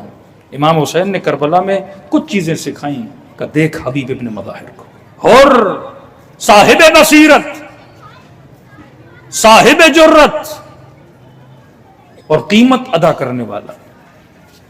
جب پتا چلا حسین حق پر ہیں فوراً کھڑا ہوا کہ حسین حق پر ہیں، جرت اطاعت کی، جا کے امام کا ساتھ بھی دیا، اور پتا تھا کہ اور اگر ساتھ دو گے تو قیمت بھی ادا کرنی پڑے گی، بیٹا مارا جائے گا، خود مارے جاؤ گے، قیمت بھی ادا کی۔ چوتھی صفت، ان تینوں پہ انسان عمل نہیں کر سکتا اگر یہ صفت نہ ہو۔ معصوم فرماتے وہ ہے صفت شجاعت، بہادر اگر بندہ نہ ہو ان تینوں پہ نہیں چل سکتا۔ اور کبھی سوچا کریں جو اماموں کا بھی چاند ہے، جس کی امامت میں سارے امام فخر کرتے ہیں، وہ امیر المومنین ہے، اور سب سے زیادہ خدا نے امیر المومنین کی جس صفت کو اجاگر کیا وہ صفت شجاعت ہے۔ شجاع نہ ہوتے تو شب ہجرت بستر رسول پہ نہ سوتے، شجاع نہ ہوتے تو ٹوٹی ہوئی تلوار سے نبی کا دفاع نہ کرتے۔ کہتے ہیں جنگ احد کے بعد رسول خدا سے ملنے امیر المومنین اصحاب کہتے ہیں پورے بدن سے خون بہ رہا تھا کیونکہ ٹوٹی ہوئی تلوار، اتنے زخم لگے امیر المومنین کو، لیکن کہا کہ چہرہ مایوس تھا۔ رسول نے کہا علی تیرے چہرے پہ مایوسی کیوں ہے؟ کہا یا رسول اللہ چچا حمزہ شہید ہو گئے لیکن میں علی شہید نہیں ہوا۔ جرت، بہادری، شہادت کی طلب، راہ خدا میں جان کا دینا۔ اس وقت وہ جہاد اکبر والی حدیث جو رسول نے پڑھی کہ علی یہ جہاد اصغر ہے اور جہاد اکبر اس سے بڑا ہے، کیونکہ جہاد اصغر کے لیے بھی جرت چاہیے، جہاد اکبر کے لیے بھی جرت چاہیے، باہر والے ظالم کے مقابلے کے لیے بھی جرت چاہیے، وہ اندر میں جو گندی عادتیں ہیں اور جو گناہ ہیں اور جو خواہشات نفسانی ہیں ان کو ختم کرنے کے لیے بھی انسان کو جرت چاہیے۔ جس میں جرت ہو وہ خود کو گناہ سے بھی روکتا ہے، جس میں جرت ہو وہ وقت یزید کے سامنے بھی کھڑا ہوتا ہے۔ اور واقعاً آج اگر جرت دیکھنی ہے تو آپ یمنیوں کی جرت دیکھیے، جرت دیکھنی ہو فلسطین کے ان شہداء کے والدین کی جرت دیکھیے، سلام ہے کہ 4 بچے اپنی گود میں اٹھائے لیکن پھر بھی خدا کا شکر ادا کر رہے ہیں، اور یہاں 1000 کا نقصان ہو جاتا ہے تو انسان کی زندگی ادھر سے ادھر ہو جاتی ہے۔ تو یہ 4 صفات اگر انسان میں نہ پائی جائیں، ایک حق شناس بنے، دوسرا جب حق کو پہچان لیا اس حق کے لیے آواز کو بلند کرے۔ آج یہ پاکستانی معاشرہ جتنا ڈھیٹ معاشرہ بنا ہوا ہے، کرپشن کو دیکھ رہے ہیں، کیوں آپ کے ملک میں بہتری نہیں آتی؟ کشمیر میں 1 ہفتے میں بہتری آ گئی، ہمارے یہاں 10 گھنٹے لائٹ جائے فرق نہیں، 20 گھنٹے جائے فرق نہیں۔ سیلاب کے دنوں میں ہم کچھ راشن بانٹنے گئے، یہ تو اس معاشرے میں رہ کے معاشرے کی نبض سمجھ میں آ رہی ہے کہ واقعاً معاشرے تباہ و برباد کیوں ہوتے ہیں۔ ایک تو سیلاب کا کھڑا ہوا پانی، پھر بیچ میں جو سوکھی جگہ ہیں وہاں پہ جھوپڑیاں بنا کے لوگ رہ رہے ہیں، پھر ان جھوپڑیوں کے اندر اتنے مچھر۔ لیکن ہم نے دیکھا یہی سیاستدان جب ایک آٹے کا تھیلا ان کو بانٹنے جاتے ہیں یہ لوگ انہی کے پیچھے دوڑ رہے تھے۔ اور دوسرا میں نے دیکھا اتنے مطمئن ہیں اس جھوپڑی کے اندر، ان مچھروں کے اندر، ان گندگیوں کے اندر۔ تو ایک صاحب ہمارے ساتھ تھے، انہوں نے کہا قبلہ یہ پاکستانی بہت صابر لوگ ہیں۔ میں نے کہا صبر نہیں، یہ ڈیڑھ پن ہے۔ خدا صبر کی داد دیتا ہے، ڈیڑھ پن کی مذمت ہے کہ آپ پہ ظلم ہو رہا ہے، ظلم ہو رہا ہے، ظلم ہو رہا ہے، لیکن آپ بول ہی نہیں رہے ہیں۔ کہ جناب سیدہ صبر کرتی، حق نہیں دیا جا رہا تھا۔ وہ بی بی جو کبھی گھر سے نہ نکلے دربار کیوں جا رہی ہیں؟ اصلاً کانسیپٹ آف جلوس کیا ہے کہ لاکھوں کی تعداد میں عزادار نکلتے ہیں کراچی کے روڈوں پہ؟ بھائی کانسیپٹ کیا ہے اس چیز کا؟ یہ ٹریننگ دے رہے امیر المؤمنین، ٹریننگ دے رہے امام حسین، اپنے حق کے لیے آواز بلند کرو۔ قومی ایشوز ہوتے ہیں، آواز بلند کرو۔ یہ زبانیں جو اللہ نے دی یہ بولنے کے لیے دی، یہ انگلیاں جو اللہ نے دی لکھنے کے لیے دی ہیں۔ وہ معاشرے کبھی آباد نہیں ہوتے۔ پاکستان میں بھی اتنا بڑا پروٹیسٹ فلسطین کی حمایت میں نہیں ہوا جتنا انگلینڈ میں ہوا ہے، کیونکہ کم از کم ان کی سوسائٹیز نے ان کو یہ سکھایا ہے کہ اگر کوئی کام برا ہو اس کے خلاف آپ کیا اٹھاؤ؟ آواز اٹھاؤ۔ اب جسے وہ برائی سمجھتے ہیں اس کے خلاف آواز اٹھاتے ہیں۔ کئی ایسی برائیاں ہیں جس کو ہم برا سمجھتے ہیں وہ نہیں سمجھتے، تو اس کے خلاف آواز نہیں اٹھائیں گے، ان برائیوں میں مبتلا ہیں۔ لیکن ظلم ان کی سوسائٹی میں ایک برائی ہے، بچہ کشی، کودک کشی، بچوں کو مارنا، خواتین کو مارنا، معاشروں کو تباہ و برباد کرنا، یہ بھی ان سوسائٹیز کی مجبوری تھی ہولوکوسٹ کے بعد۔ اتنا انگریزوں کو ٹرینڈ کیا، اتنا جرمنز کی نسلوں کے اندر گلٹ پیدا کیا کہ آپ نے یہودیوں پہ ہٹلر نے ظلم کیا تھا، لہٰذا ان کو بولا جہاں بھی ظلم آواز اٹھانی ہے۔ آج تک وہ یہودیوں کی قیمت ادا کر رہے ہیں، آج تک وہ ان کو سوری بولتے ہیں کہ ہم نے آپ کی نسلوں کو مارا۔ اب لہٰذا ایک صفت بن گئی، کمپیوٹرائزڈ ایک سافٹ ویئر، ایک پروگرامنگ ہو گئی کہ جہاں ظلم ہوگا آواز اٹھانی ہے۔ سارے انگریز نکل آئے، سب سے زیادہ پروٹیسٹ وہاں ہوئے، لیکن 22 کروڑ کا ملک ہے۔ آپ ایک بھی پروٹیسٹ دکھائیں جس میں 1 ملین لوگوں نے شرکت کی، کیونکہ ہم گھروں میں بیٹھ کے ظلم کے خلاف بات تو کرتے ہیں لیکن اس کے خلاف اقدام کرنے کی، اس کے خلاف جرت کرنے کی ہم میں ہمت نہیں ہے، کیونکہ ہم قیمت ادا کرنے کے لیے تیار نہیں ہیں۔ ایک دن نکلوں گا تو میری سیلری کا کیا ہوگا، ایک دن نکلوں گا تو میری گھر کیسے چلے گا۔ ایک تو معاشرے کو غربت میں ڈالو کہ بندہ 100 بار سوچے کہ اگر ایک دن میں نے ریڑھی نہیں لگائی میرے گھر والے مر جائیں گے۔ سیم سچویشن 1400 سال پہلے تھی۔ کچھ وہ تھے جو ابو ذر بنے، کچھ وہ تھے جو حر بنے۔ رزق دولت کا مالک پروردگار عالم ہے۔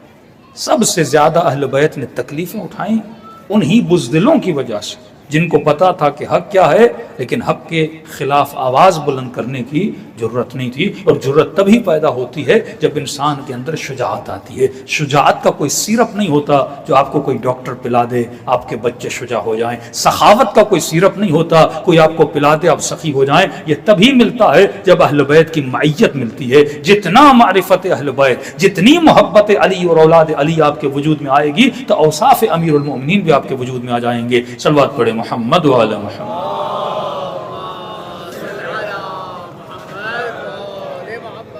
عجل فرجہم، یہ بھی ایک طرح کا ظلم ہے، یہ بھی ایک طرح کی ناکامی ہے۔ جنت شجاع لوگوں کی جگہ ہے، جنت صاحبان جرت کی جگہ ہے۔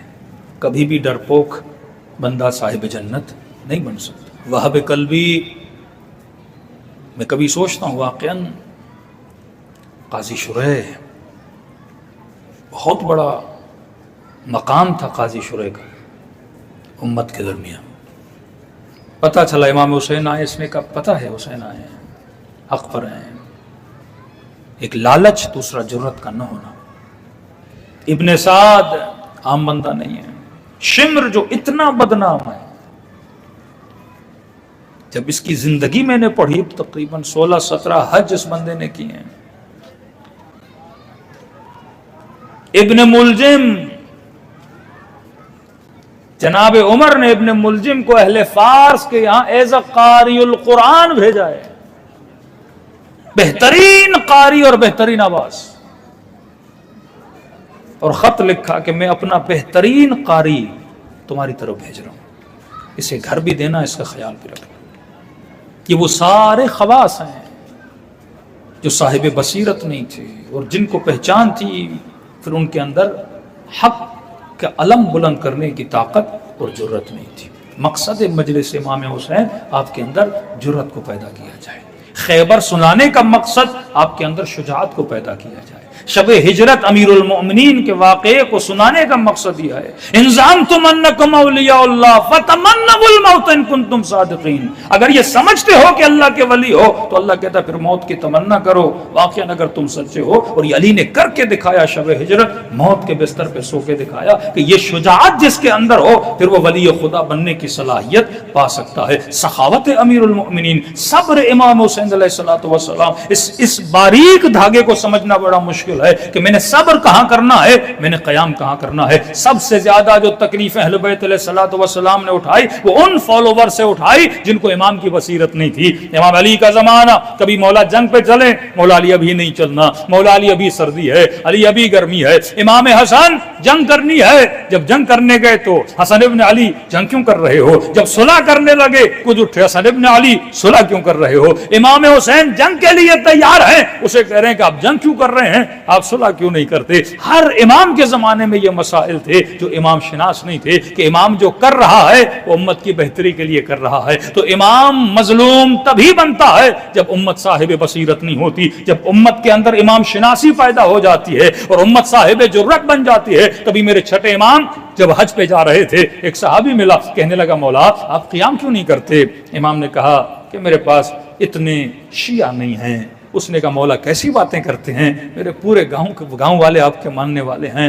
امام نے کہا پورا کا پورا گاؤں؟ کہا مولا پورا کا پورا گاؤں، بلکہ پورا کا پورا نہیں مولا، 2-4 گاؤں اور بھی ہیں جو آپ کے ماننے والے ہیں۔ امام نے کہا 2-4 گاؤں ہیں؟ اس لیے مولا آپ 2-4 کی بات کر رہے ہیں، یہ جتنے مسلمان ہیں اگر آپ آواز اٹھائیں تو آدھے کے آدھے آپ کے پیچھے چلنے کے لیے تیار ہیں۔ ہلکی سی مسکراہٹ میرے امام کے چہرے پر آئی کہ آدھے کے آدھے مسلمان میری آواز پہ لبیک کرنے کے لیے تیار ہیں۔ کہ جی میرے مولا، ایک مرتبہ بکریوں کا جھرمٹ جا رہا تھا، امام نے کہا ان بکریوں کو دیکھ، کہا یہ کتنی ہوں گی؟ اس نے کہا مولا یہ شاید 10 یا 20 ہوں یا 25 ہوں۔ امام نے کہا اگر اتنے بھی میرے پاس ہوتے میں قیام کرنے کے لیے تیار ہو جاتا۔ کہ ہم اہل بیت میں جتنے اصحاب ہمارے جد حسین کو ملے اتنے ہم میں سے کسی امام کو نہیں ملے۔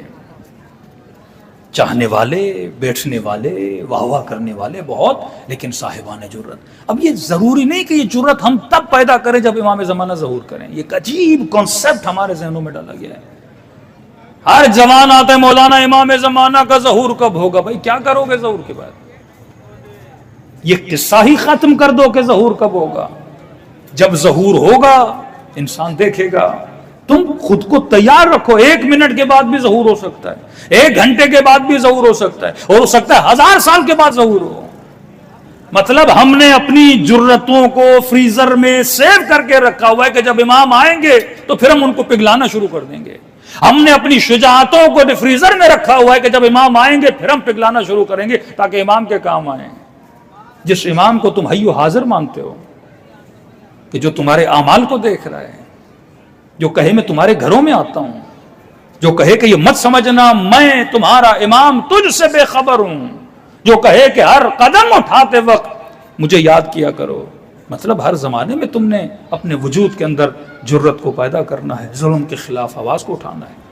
کوئی بھی چیز حق ہو، یہ حق آپ کا بھائی بھی ہو سکتا ہے، یہ حق آپ کی بہن بھی ہو سکتی ہے، یہ حق آپ کا کولیگ بھی ہو سکتا ہے. جب آپ کا اپنے کسی رشتے دار کے ساتھ جھگڑا ہوتا ہے، جب آپ کو پتہ ہوتا ہے کہ میں باطل پر ہوں، کہ یہ جرت کرتے ہو بولنے کی کہ واقعا میں غلطی پر ہوں، آپ حق پر ہو.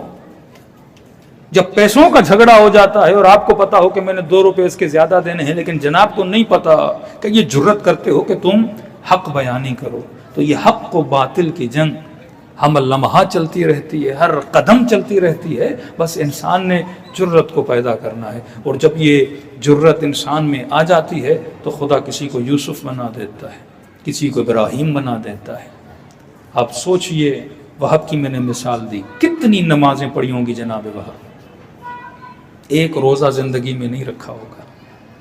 بس وہ چند نمازیں آخری جو امام حسین کے ساتھ ادا کی ہوں گی. لیکن آج جناب وہب کے قدموں کی خاک کے برابر بھی ہم نہیں ہیں، کیونکہ جرت کی، امام کا ساتھ دیا کہ علی مع الحق والحق مع علی، علی مع القرآن والقرآن مع علی.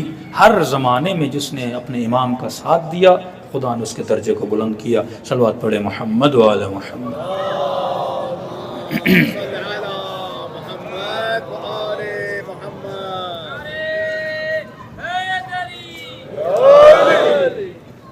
آئیے دلوں کو کربلا کی طرف روانہ کریں. خود مقصد مصیبت کیا ہے؟ اتنا دین میں رونے کی سفارش کیوں ہے؟ ہنسنے کی سفارش نہیں. وَضْحَكُوا قَلِيلًا وَابْكُوا كَثِيرًا. کم ہنسا کرو، زیادہ رویا کرو، کیونکہ رونے سے مردہ دل زندہ ہو جاتے ہیں. ایک درخت کب مرجھا جاتا ہے؟ جب اسے پانی نہیں ملتا. دل کب مرجھا جاتا ہے؟ جب اسے آنکھوں کا آنسوؤں کے ذریعے اسے پانی نہ دیا جائے. تبھی کہ ہر شب جمعہ دعائے کمیل پڑھو. ایک امام مجھے دکھائیے جو رات کی اندھیری راتوں میں بیٹھ کے گریہ نہ کرتا. جناب سیدہ امیر المومنین، مناجات امیر المومنین، دعائے کمیل، دعائے ابو حمزہ سمالی امام زین العابدین، دعائے عرفہ امام حسین. اسی طرح ہر امام کی آپ دعا پڑھیں گے، ہر امام کا صحیفہ پڑھیں گے. تاکید کی گئی ہے اہل بیت علیہ السلام کی، زیادہ گریہ کیا کرو. جسمانی بیماریاں دور ہو جاتی ہیں. یہ ڈپریشن، یہ انزائٹی، یہ پینکس جو انسان میں آتے ہیں، یہ کیوں آتے ہیں؟ کیونکہ عدم اعتماد ہے، خدا پر بلیو نہیں ہے، آخرت پر بلیو نہیں ہے، جس کی وجہ سے انسان ڈپریشن میں چلا جاتا ہے. تو یہ سب سے بڑی نعمت امام حسین کی کہ آپ گریہ کرتے ہیں. اگر کوئی جوان یہ سنے کہ 4 سالہ بچی کو تماچے لگے ہیں، اگر کوئی باپ یہ سنے تو انسان کا دل ٹوٹ جاتا ہے. لیکن سن کے دل نہ ٹوٹے، اس کا مطلب یہ معاشرہ سنگ دل ہے. کہ جب پنجاب والے کراچی والوں کو کبھی کہتے تھے آپ کے یہاں سنا ہے 7 لوگ مر گئے، تو کہتے قبلہ آپ کے کراچی والے کہتے تھے کوئی بڑی بات تھوڑی ہے، ہمارے تو 20 لوگ مرتے ہیں، 7 مرے مطلب کم مرے.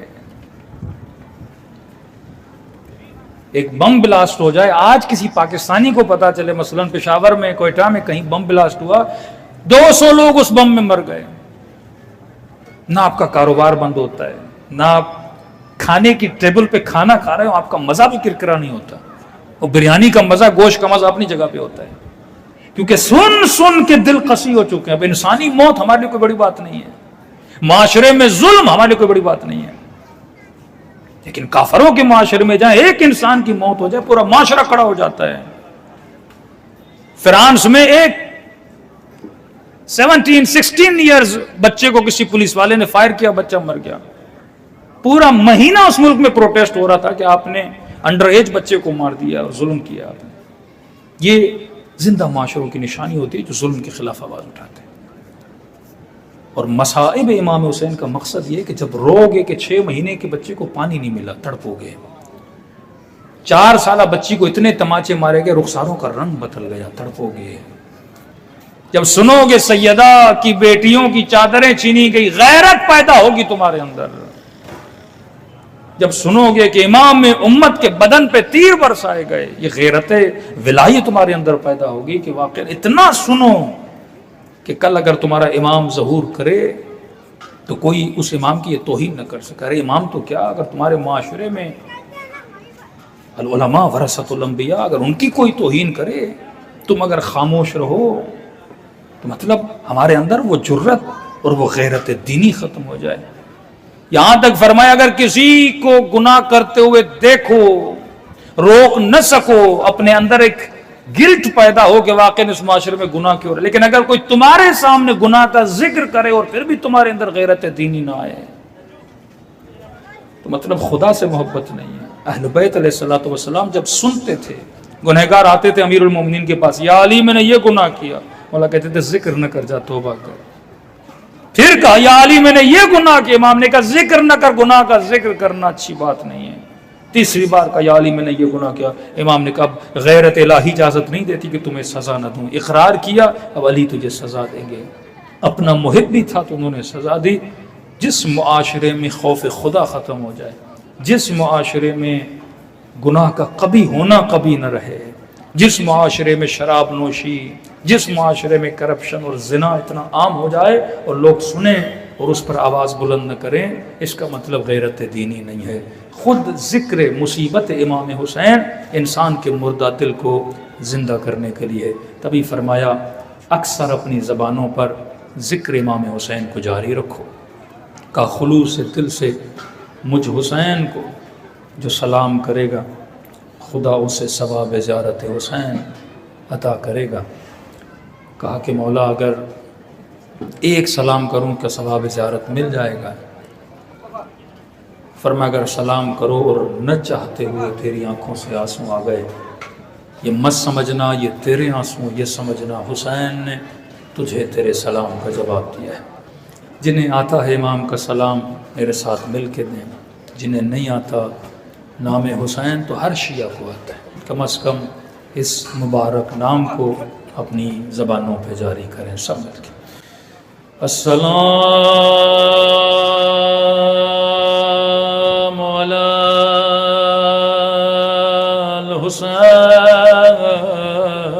الحسین وعلی علی ابن الحسین وعلی اولاد الحسین وعلی اصحاب, سب مل کے السلام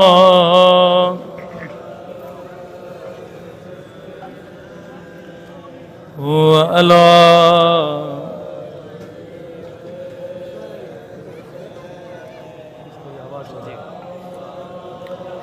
اولاد الحسین وعلی اصحاب, بلند آواز سے السلام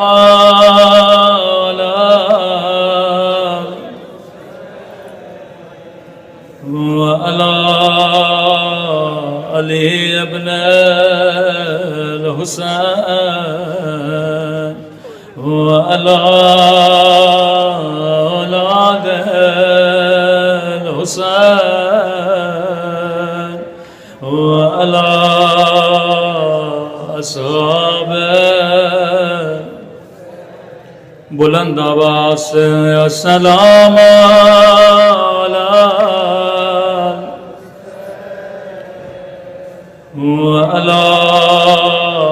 علی ابن الحسین وعلی اولاد الحسین وعلی اصحاب میرا سلام ہو زینب کی لٹی ہوئی چادر پہ میرا سلام ہو علی اکبر کے چھلنی سینے پہ میرا سلام ہو عباد کے کٹے ہوئے بادباں پہ میرا سلام ہو رباب کی اجڑی ہوئی گودی پہ میرا سلام ہو بچپن میں جھکی ہوئی کمر پہ میرا سلام ہو مدینے کی گلیوں میں جلے ہوئے دروازے پہ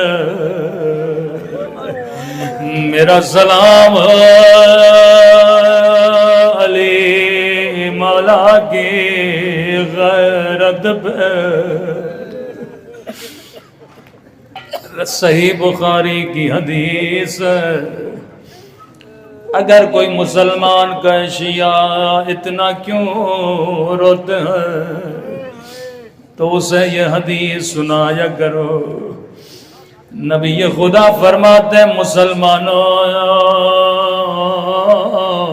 کبھی حیوان کو بھی منہ پہ نہ مارا کرو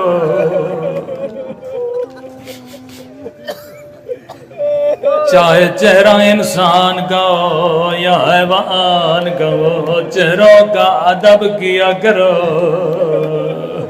اگر حیوان کو مارنا بھی ہو تو بدن پہ مارا کرو لیکن کبھی چہروں پہ نہ مارا کرو میں قربان امام زمانہ کی مظلومیت پہ او زیارت ناہیہ میں فرماتے ہیں میرا سلام ان ننے سے رخساروں پہ او جن کا رنگ بدلتا رہا یہ نہیں کہا بدل گیا بلکہ بدلتا رہا کبھی ظالم کے تماچوں نے رنگ نیل کیا کبھی ظالم کے تماچوں نے رنگ کالا کیا اللہ کسی باپ کو یہ منظر نہ دکھائے اللہ کسی بچی کو بابا کا کٹا ہوا سر نہ دکھائے ہمارا ہر امام بڑی مظلومیت کے ساتھ شہید ہوا لیکن دو امام ایسے ہیں جن کو زہر ان کی بیویوں نے دیا کہتے ہیں مرد کے لیے یہ سب سے بڑی مصیبت کا مقام ہے مرد سب سے زیادہ بیوی پہ بھروسہ کرتا ہے پہلے مظلوم امام حسن لیکن راوی کہتا اتنے کریم تھے، ظالمہ نے زہر دیا، دینے کے بعد پریشان ہوئی تھی، مولا حسن ابھی زینب آئے گی، ابھی عباس آئیں گے، لیکن اتنے کریم تھے، کہا پچھلے دروازے سے باہر چلی جا۔ اسی طرح امام جواد زہر زوجان دیا، یقیناً زہر کی تکلیف بڑی ہے، 25 سال کی عمر ہے، میرے مولا کو زہر دیا گیا، لیکن روایت کے جملے بڑی شان سے شیعوں نے جنازہ اٹھایا، بڑی شان سے اپنے دادا کے پہلو میں دفنایا، لیکن ہائے میں قربان کربلا والے امام پہ کسی نے تیر برسائے، کسی نے پتھر مارے، جسے نیزہ ملا اس نے نیزے سے وار کیا۔ راوی کہتا ہے بی بی زینب جب بھائی کے جنازے پہ پہنچی، اپنے ہاتھوں سے بدن سے تیر نکالنے لگے، وہ اپنے ہاتھوں سے نیزے ہٹانے لگے، رو کر کہا انت اخی حسین انت ابن امی، کیا تو میرا بھائی حسین ہے؟ کیا تو میرا ماجا یا حسین ہے؟ اللہ کسی بہن کو بھائی کا جنازہ نہ دکھائے، لیکن عزیزو بہنیں پھر بھی برداشت کر لیتی ہے۔ میں ہمیشہ دعا کرتا ہوں اللہ بچپن میں کسی بچی کو یتیم نہ بنائے، جو مصیبتیں سکینہ پہ آئے وہ کسی بچی پہ نہیں آئے۔ کتنی محبت کرتے تھے امام حسین جناب سکینہ سے، روایت کے جملے آئے، جب بھی نماز پڑھتے تھے مسجد میں پڑھتے تھے، لیکن نماز کے بعد فوراً گھر کی طرف روانہ ہوتے تھے۔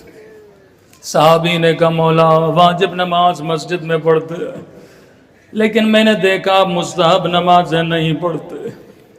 امام نے فرمایا نوافل میں گھر میں ادا کرتا ہوں، کہ مولا مسجد میں ادا کیا کرے۔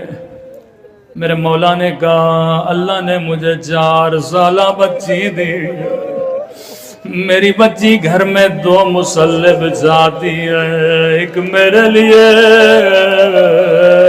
ایک اپنے لیے، ایسے اپنی پھول جیسی بچی کی تربیت کی میرے مولا حسین نے۔ راوی کہتا ہے مدینے سے مکہ، مکے سے کربلا، پورے رات سے بچی 2 مصلی بچھاتی تھی، ایک اپنے لیے ایک اپنے غریب الوطن بابا کے لیے۔ لیکن روایت کے جملے بڑے سخت ہیں، کہتا ہے جب عصر عاشور کا وقت ہوا، سکینہ نے خیمے میں 2 مصلی بچھائے، ایک مصلی اپنے لیے ایک اپنے غریب الوطن بابا کے لیے۔ لیکن بابا آتے کیسے آتے، دعا کے لیے ہاتھوں کو بلند کیا، رو کے کہنے لگی میرے اللہ میرا چچا عباس بھی چلا گیا، او میرے اللہ میرا اکبر بھی چلا گیا، مجھے میرے بابا کی زیارت کرا لے۔ راوی کہتے ہیں اچانک بچی کو کسی کی چلنے کی آواز آئی، دوڑی دوڑی خیمے سے باہر گئی، شاید میرا بابا آیا۔ لیکن سنو گے سکینہ نے کیا دیکھا؟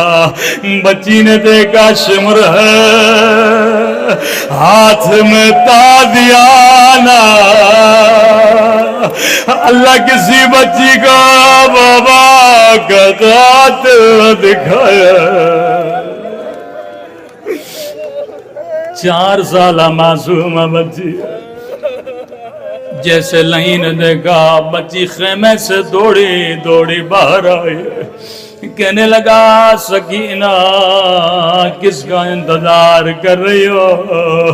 رو کے کہنے لگی بڑی دیر ہو گئی لیکن میرا بابا نہیں آیا۔ نہیں کہتا سکینہ کیا بابا کو دیکھنا چاہتی ہو؟ کہتی ہے مجھے بابا کی بڑی یاد آئی ہے۔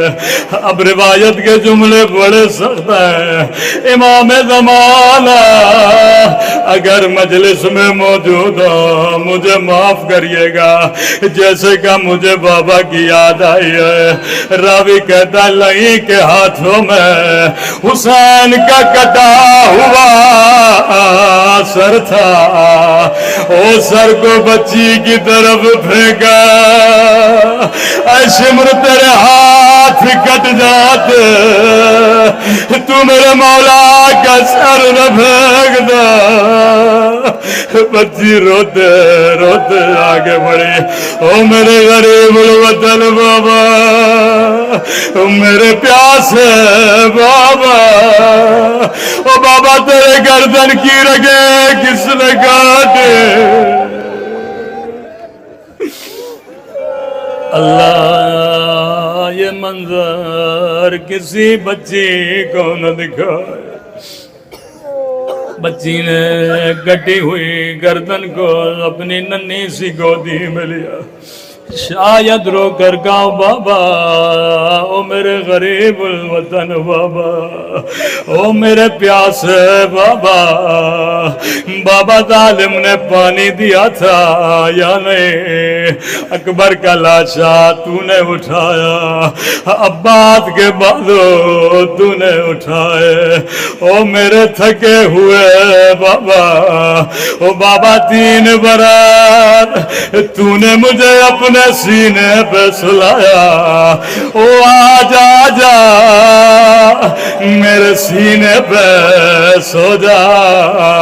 بچی بابا سے پیار کر رہی تھی۔ آیت اللہ مظاہری فرماتے ہیں یہاں شمر آگے بڑھا، بچی سے بابا کا سر چھینا، اتنے زور سے تماچے مارے، اتنے زور سے تماچے مارے کہ سکینہ بے ہوش ہو گئی۔ اللہ جانے زینب پہ کیا گزری ہوگی۔ راوی کہتا ہے بی بی زینب جب خیمے میں پہنچی کیا دیکھا؟ بچی کے کان بھی زخمی ہیں، رخساروں پہ نیلے نشان ہے۔ اللہ جانے بچی کو کیسے ہوش میں لایا ہو۔ قدیمی مومنائیں ذرا سوچ کے بتائیں، جب بچی کی آنکھیں کھلی ہوں گی سب سے پہلا سوال کیا کیا ہوگا؟ سکینہ نے یہ نہیں کہا پھوپھی اماں میرا بابا کہاں ہے، سکینہ نے یہ نہیں کہا پھوپھی اماں میرے در چھینے گئے، سکینہ نے یہ بھی نہیں کہا پھوپھی اماں مجھے تماچے مارے گئے، بابا کو یاد نہیں کیا، زخمی رخساروں کو یاد نہیں کیا۔ او میری ماں بہنوں مجلس میں آنے والی ہو، سنو سکینہ نے پہلا سوال کیا کیا؟ راوی کہتا ہے جیسے بچی کی آنکھیں کھلی نگاہ زینب کے چہرے پہ پڑی، پہلا سوال کیا پھوپھی اماں آپ کی چادر کہاں ہے؟ زینب نے کہا سکینہ جو شمر تیرے در لے گیا اور میری چادر بھی لے گیا۔